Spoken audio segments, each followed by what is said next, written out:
सड़क पे चलते चलते ऐसे कई सारे टाउन्स आते हैं, तो इधर भी रुक गया मैं। वॉर की वजह से काफ़ी अटैक्स हुए, ब्लास्ट हुए, गोलियां बरसाई गई, तो लोग इन जगहों को छोड़ के भाग गए। एलिपो से निकलते ही जस्ट 2-3 किलोमीटर आए होंगे और पहला चेक पॉइंट आ गया, उधर हमें रोक लिया। पास में ही 2 सोल्जर्स खड़े हैं मेरे उस तरफ। आई होप वो मेरे हाथ में फ़ोन ना देख ले। एक तरह से बैटल ग्राउंड बन गया है सीरिया।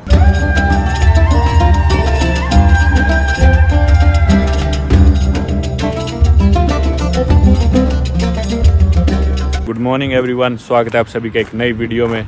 मैं हूँ अभी सीरिया में, जैसे कि आप पीछे बोर्ड देख सकते हो। Aleppo which is one of the oldest cities in the world. Syria की काफ़ी सेंचुरीज तक सबसे बड़ी सिटी भी रही थी और ऑटोमन एम्पायर की तीसरी सबसे बड़ी सिटी थी। वो यहाँ से 80 किलोमीटर दूर है। इदलिब, जो कि वर्ल्ड की सबसे डेंजरस सिटी मानी जाती है, वो यहाँ से 40 किलोमीटर दूर है। जो मेन सीरिया का वॉर अभी सबसे ज़्यादा इंटेंसिटी पे कहीं है तो वो है इदलिब में, उससे 40 किलोमीटर दूर। और अलीपो से 80 किलोमीटर दूर यहाँ पर हम रुके अपनी गाड़ी में। मेरे साथ है मनोज भैया, ट्रैवलिंग मंत्रा मनोज के नाम से जिनका चैनल है, और गाड़ी में हमारे टूर गाइड है, क्योंकि खुद से आप सीरिया नहीं आ सकते, इट्स इलीगल, बहुत ही लंबा प्रोसेस है। वो सब बातें हम किसी और वीडियो में करेंगे। सबसे पहले मैं आपको दिखाना चाहता हूँ कि यहाँ के जो टाउन्स है, यहाँ के जो शहर है, उनकी क्या हालात है। ये एक बहुत ही फेमस रेस्टोरेंट होता था मेन रोड पर ही। ये अपने खाने के लिए काफ़ी पॉपुलर था, अपनी फ्रेश क्रीम और चीज़ के लिए। फ़िलहाल आप इधर का हाल देख सकते हो।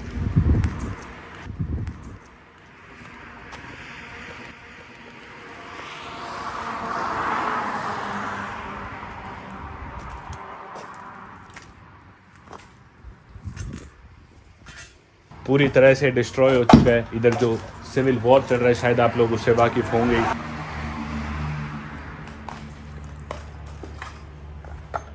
ऐसे ऐसे बहुत सारे टाउन्स है, सिर्फ एक ही रेस्टोरेंट नहीं है, बहुत सारे ऐसे गोस्ट टाउन्स है जो पूरी तरह से तबाह हो चुके हैं।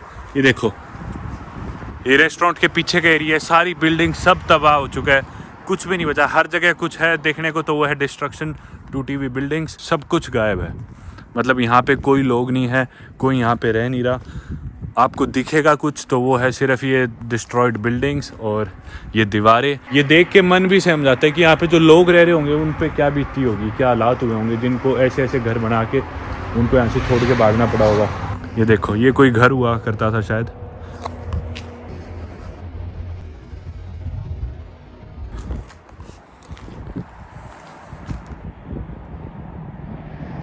पता नहीं कितनी चीज़ें अनरिपोर्टेड होगी, कितनी जानें अनरिपोर्टेड होगी। पूरी दुनिया का एक तरह से वॉर जोन बन गया है सीरिया। लगभग 30-35 देश इन्वॉल्व है इस पूरी लड़ाई में, और एक रीज़न नहीं, बहुत सारे कारण है। कोई रिलीजन बेसिस को लेके, एथनिसिटी को लेके, तेल को लेके, पानी को लेके, अपनी सुप्रीमेसी को लेकर इतने देश इसमें इन्वॉल्व हो चुके हैं और इतना गंदा रूप इस वॉर ने ले लिया है, जिसके रिजल्ट आप देख ही सकते हो।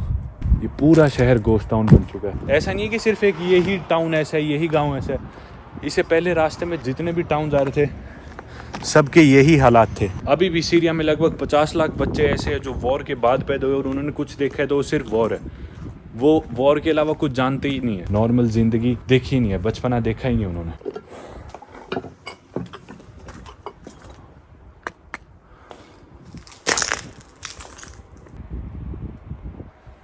एक तरह से बैटल ग्राउंड बन गया है सीरिया। यहाँ के जो लोग थे वो भाग गए हैं, कोई रेफ्यूजी बन के यूरोप की तरफ भाग गया, कोई टर्की की तरफ भाग गया, अलग अलग देशों में, कोई सीरिया के ऐसे पार्ट्स में भाग गया जिधर वॉर नहीं है। Uncountable number of refugees Europe में चले गए, उनके लिए रहने की जगह नहीं है। वहाँ पे वो रेफ्यूजी कैंप्स में रहते हैं, जिधर ऑब्वियसली अब कोविड आने के बाद सोशल डिस्टेंसिंग भी प्रैक्टिस नहीं होती, और कोविड से ये लोग बहुत ज़्यादा इफेक्ट हुए इसी कारण। वर्ल्ड वॉर 2 के बाद सबसे बुरा ह्यूमैनिटेरियन क्राइसिस कोई है तो वो सीरिया का सिविल वॉर है।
थोड़ी सी दूर चलते ही एक और ये एक गोस्ट टाउन सा है।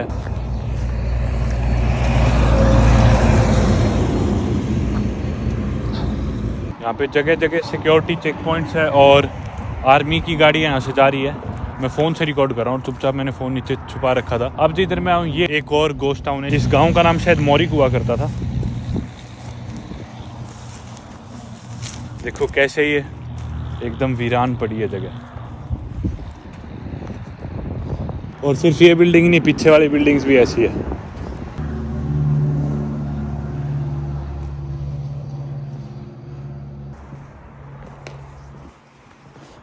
यहाँ पे ज़रूर कोई सोया होगा अभी इन दिनों।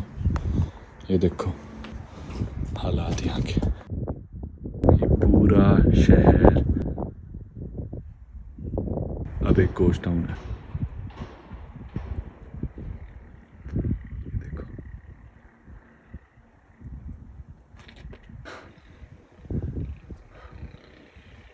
रोंगटे खड़े हो गए यार।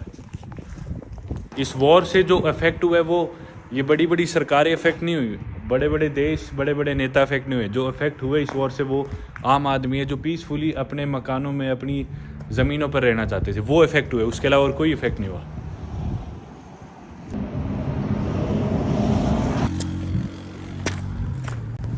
पास में 2 सोल्जर्स खड़े हैं मेरे उस तरफ। आई होप वो मेरे हाथ में फ़ोन ना देख ले। रोड के इस तरफ भी एक और गोस्ट टाउन है। जो लोग यहाँ से रेफ्यूजीज बन के दूसरे देशों में भाग भी गए, इन्हें वहाँ की लैंग्वेज नहीं आती क्योंकि वो आम लोग होते हैं काफ़ी, और वो कोई बहुत ज़्यादा पढ़े लिखे हैं, ऐसे नहीं कि कोई और लैंग्वेज वो बोल सकते हो। तो बहुत ही डिप्रेस ज़िंदगी उनकी होती है अगर वो यहाँ से बच के चले भी जाए, और वो हमेशा वापस आने की सोचते हैं। पर वापस आने के लिए हालात आप देख ही चुके हैं।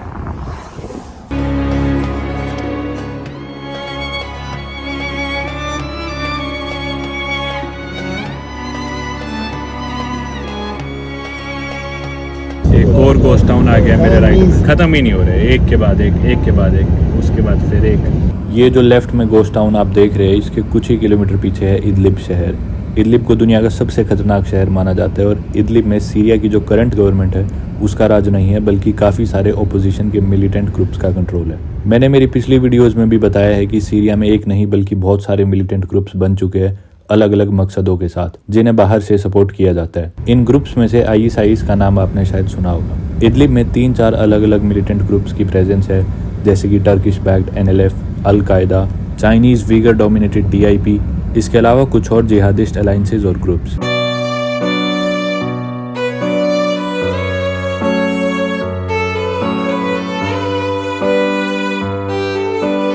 हमेशा की तरह एक और चेक पॉइंट पे भी हम रुके हैं। तो जो गाइड है वो डॉक्यूमेंट्स वगैरह लेके पीछे गया है इनसे बात करने के लिए। हो सकता है गाड़ी भी दोबारा ये स्कैन करे। जगह जगह ऐसे चेक पॉइंट्स हर कुछ ही मीटर्स पे।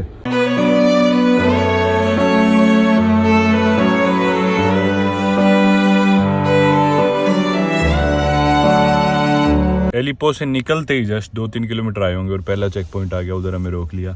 ऐसे ऐसे कई चेक पॉइंट्स है सीरिया में, हर कुछ मीटर किलोमीटर के बाद चेक पॉइंट्स है जिधर वो रोकते हैं, तलाशी लेते हैं गाड़ी की, पासपोर्ट्स वगैरह चेक करते हैं। अगर आप सोच रहे हो कि खुद से आगे यहाँ पे घूम लोगे तो ऐसा पॉसिबल नहीं है। आपको पहली बात तो एंट्री ही नहीं देंगे, और किसी तरह आप घुस भी गए तो हर कुछ मीटर पे आपको पकड़ लेंगे क्योंकि चेक पॉइंट्स है। पूरा जो सीरिया है वो भी इनकी करंट गवर्नमेंट के कंट्रोल में नहीं है। अलग अलग यहाँ पे मिलिशियाज है, आपको पता है यहाँ पे सिविल वॉर चल रहा है 2011 से, तो काफ़ी बुरी हालात है। तो हर जगह इनको डर रहता है कि अटैक ना हो जाए, कहीं भी लड़ाई छिड़ सकती है, कहीं भी गोलियां चल सकती है, ब्लास्ट हो सकता है। रास्ते में दोबारा एक ऐसी गोस्ट टाउन देखने को मिला तो मैंने सोचा आपको थोड़ा सा और दिखा दूं। ये जो अबंडन टाउन्स है इसके पीछे एक कारण और भी है। एक तो ये यहाँ पे वॉर की वजह से काफ़ी अटैक्स हुए, ब्लास्ट हुए और गोलियां बरसाई गई, तो लोग इन जगहों को छोड़ के भाग गए। अब लेकिन ऐसी कहानी अभी है कि यहाँ पे जो है जो लोग मरे थे या फिर अननोन इधर गोस्ट या फिर आत्माएं हैं, जिसके डर के कारण लोग यहाँ पे अब दोबारा वापस भी नहीं आना चाहते। एक कारण ये भी है कि लोग डरते हैं दोबारा कहीं ऐसा कोई अटैक या फिर वॉर इधर ना छिड़ जाए। दूसरा कारण ये है कि तरह तरह की आत्माओं से, बुरी शक्तियों से भी लोग डरते हैं इधर आने से। पता नहीं अब इस बात में तो कितनी सच्चाई है कितनी नहीं, क्या कह सकते हैं अपन। ये देखो ये सब खंडर हो गया एकदम।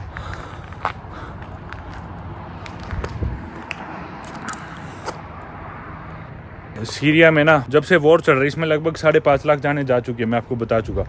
पर कुछ लोग, बहुत सारे लोग ऐसे भी है जो सरवाइव करके मरे नहीं, लेकिन वो जी रहे फिजिकल डिसेबिलिटीज़ के साथ। मतलब मैं जब यहाँ सीरिया में घूम रहा था ना, तो मुझे काफ़ी लोग ऐसे देखने को मिलते हैं जिनके किसी का हाथ नहीं है, किसी की टांग नहीं है, या फिर किसी का हाथ टूटा हुआ है। तो लगभग 30 लाख लोग अभी भी जी रहे हैं फिजिकल डिसेबिलिटीज़ के साथ। कोई ना कोई उनके शरीर में दिक्कत है और उन्हीं चोटों के साथ वो जीने लग रहे हैं। तो इधर की सिविल वॉर के कारण ये लोग तो बेसिकली बहुत ज़्यादा अफेक्ट हुई है, जो लोकल्स थे अपनी आम जिंदगी जी रहे थे, पर थोड़ा थोड़ा कहीं ना कहीं इससे पूरी ग्लोबल इकोनॉमी को फ़र्क पड़ा है। ये एक पेट्रोल पंप है यहाँ का, अजीब सा आपको लग रहा होगा देखने में। ये देखो, अभी मैं बताता हूँ इसकी कहानी।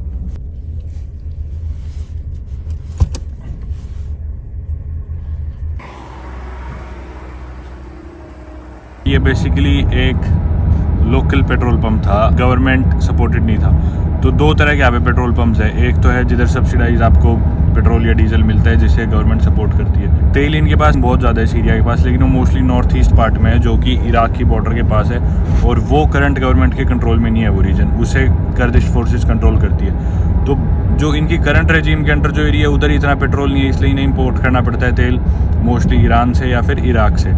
तो लिमिटेड सा तेल है, 10 दिन में लगभग 30 लीटर के करीब आपको मिलता है, जो आप सस्ता ले सकते हो।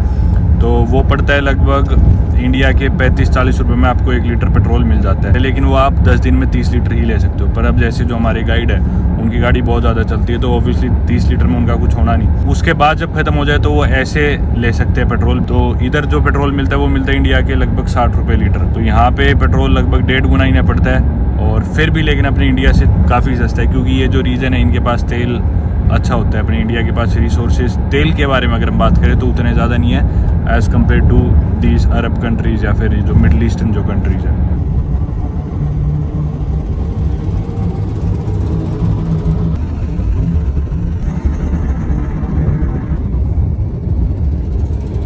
तो ये ट्रक्स जैसे आपने देखे, ये रशिया की मिलिट्री के थे। रशिया एक्चुअली सपोर्ट कर रहा है इधर की करंट जो रिजीम है, जो करंट सरकार है, उसको कुछ ही देश सपोर्ट कर रहा है, जैसे कि रशिया, ईरान और हिजबुल्लाह जो है लेबनान की शिया मुस्लिम सी पॉलिटिकल पार्टी। तो सड़क पे ऐसे आते जाते आपको रशिया की मिलिट्री और टैंक्स भी देखने को मिलते हैं।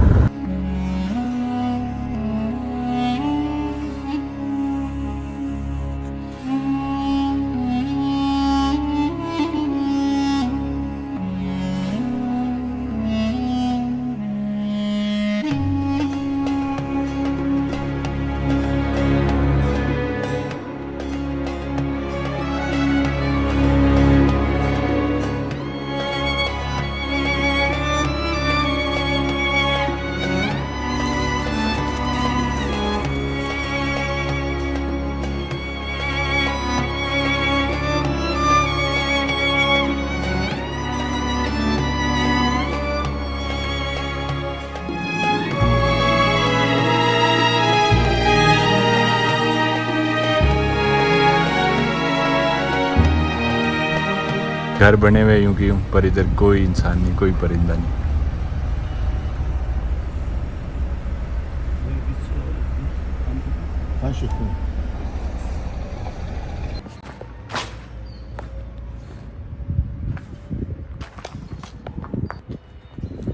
ये है खान शेखून टाउन, और जैसा कि आप देख सकते हैं ये भी पूरी तरह से अबैंडन्ड है। सड़क पे चलते चलते ऐसे कई सारे टाउन्स आते हैं, तो इधर भी रुक गया मैं। देखकर ही कितने डरावने से लगते हैं ना। ये शायद कोई कारखाना होता होगा या कोई फैक्ट्री।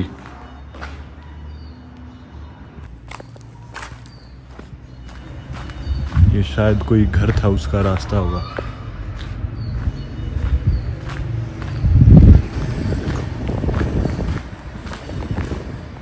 हर जगह आपको गोलियों के निशान दिखेंगे। ये देखो, गोलियों के निशान।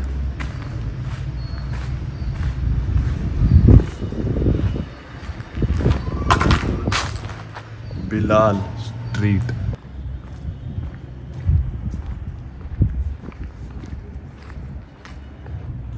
कोई इंसान नहीं, कोई कुछ नहीं।